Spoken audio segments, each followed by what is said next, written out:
Yo, what's up everybody? It's me, WDMichael, and in today's YouTube video, we are going to be talking about the 7-star Tera Raid battle event that's coming back this weekend featuring Samurott. Now, last weekend, we built a bunch of different Pokemon.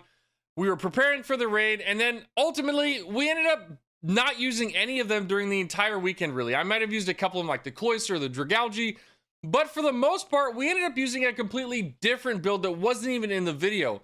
And it was a build that was actually brought to me by one of my community members named Shiny Eevee. So again, thank you so much for your calculations on this. I wouldn't have had this build without you. But basically, we found a way that we could consistently OHKO the Samurott Raid with a Charizard and 3 Koraidons. Something not a lot of people thought we were going to be able to do just due to the fact that Samurott is a water Pokemon. But we found a way to consistently OHKO it. So I want to talk about that strategy in this video today. We'll go over the builds and exactly what to do on the turns that you have available with the Tera Raid battle event. So let's get into this video, talk about it, and let's get ready for some Samurott raids, yo.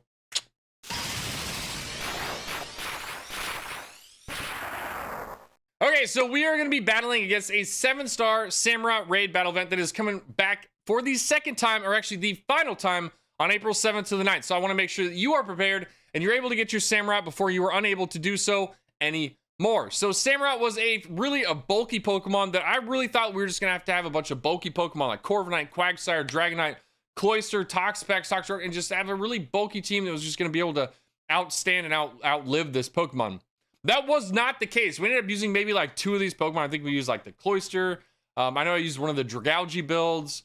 I think I might have used the Corviknight, and I think also the Toxtrot. But for the most part, we didn't really use them a whole lot because we found really early on that there was a really easy, repeatable build that just, it was quick. We didn't have to worry about sitting in the raid for, 10 minutes trying to battle it out, sometimes losing, sometimes winning. It was literally 2 turns. We knocked it out consistently every time. And there was almost no, I think we might have failed once, and that was just due to the fact that we missed too many screeches, or one of the Pokemon got knocked out too early. So there's ways that you can fail it, but they're really slim. So it was really easy to do. So let's go ahead and talk about the first Pokemon, which will actually be the supporting Pokemon in this actual OHKO build, and that is going to be Koraidon. All right, so we have our box legendary from Pokemon Scarlet. It is Koraidon. Now, Koraidon really, really works in this raid for 2 reasons. It supports the Charizard and everything that it needs, while also not getting absolutely dumpstered by the Samurott. So you're able to live, withstand, and not end up dying. One of the biggest things with this Samurott raid and this OHKO build is that Samurott will pop its shield bubble the moment that a Pokemon on your team is knocked out. So if you end up bringing a Pokemon that get knocked out before you end up doing your 2-turn OHKO move, you will not be able to do the 1-hit KO, and you will have to actually go through the raid trying to, piece it together after the shield is gone. So it makes it much more difficult. So one of the biggest things you want to do in this raid battle thing is just not let your Pokemon get knocked out. So if you have 2 Koraidon on a Charizard and then some other weaker Pokemon, it's going to be really hard. I would really, really suggest bringing 3 Koraidon and 1 Charizard. That way you make sure that you minimize that actual effect of trying to get that bubble popped up too early. Because as soon as it does, it's over. And you're not going to be able to do the 1-hit KO build. But basically with Koraidon, it gets some really awesome moves that you're going to end up using. And you're only going to use the first 2. The other 2 don't really matter. So turn 1, we are going to Screech. This is going to lower the defense of the Samurott down by 2 stages. And if we do that with all 3 of the Koraidons, you're lowering it down to a -6 right off the bat.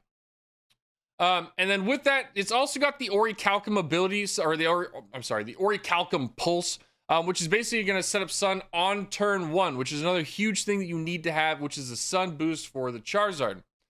We've got an Impish Nature. It's just a more bulky Koraidon. It's not doing any damage in this raid battle, so we just want to make sure that it lives and doesn't end up dying.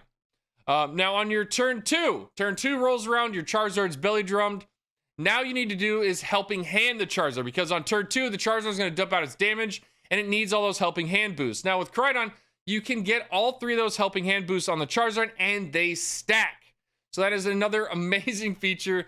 And ultimately, you actually only, we were testing it and how many Screeches you needed and how many Helping Hands you needed, because sometimes it didn't work all the way. Maybe it's one of the Koraidons got lagged out a little bit and we're a little bit slower in Helping Hands.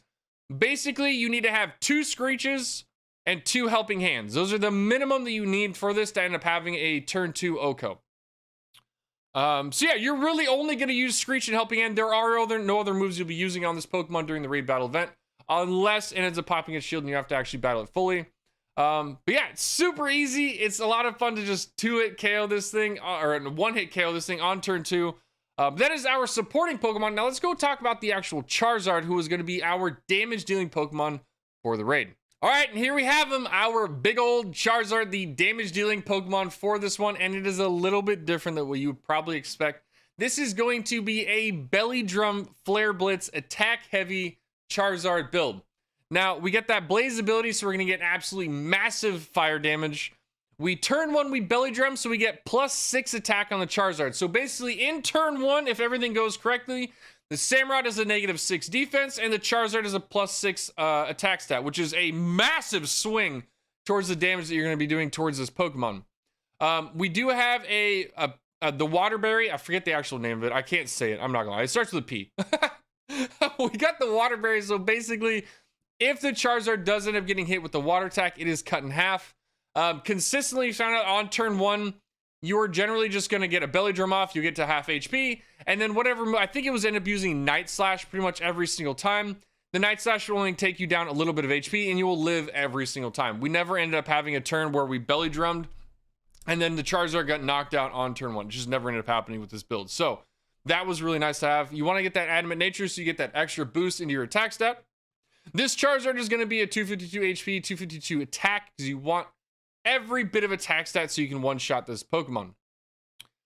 So turn 1, you're going to Belly Drum. You're going to get that +6 attack. Now turn 2 rolls around. This is where Charizard's kind of got to be a little bit, you got to mind or like watch what's actually happening in the raid or you will end up messing it up. And the reason being is that you need to wait for all of your Helping Hand procs to come in. You can't just, turn 2 comes Flare Blitz right away because if you don't get your Helping Hand boost, you're not going to OHKO the Samurott. You need to sit there and wait for those Helping Hand boosts. So watch for those procs with the actual clapping on your Pokemon. Once they've done, then you Flare Blitz. And that is crucial because you don't want to do it beforehand. And make sure you wait for all of them because they will stack. And again, this is another one of those Pokemon. You're only going to use your two first moves. Belly Drum turn 1, turn 2 Flare Blitz. Raid is done. And you have just knocked out Samurott. So yeah, it's a fantastic build. It was super consistent. I think we did it like 10 times on the first weekend. And found that we only ended up failing it once. And that was just due to, I think somebody brought a Pokemon that was weak and the actual bubble got popped early. So we couldn't OHKO it. So yeah, this is a fantastic build. I really, really hope that you enjoy it and you're actually able to get your Samurott on the final Samurott weekend. If you use this raid build, please let me know down in the comments. I would love to hear from you and how it worked for you. Again, thank you all so much for coming out to this YouTube video. I hope you have a fantastic day out in Paldea Trainers and have a great weekend with all these awesome raid events happening. Peace!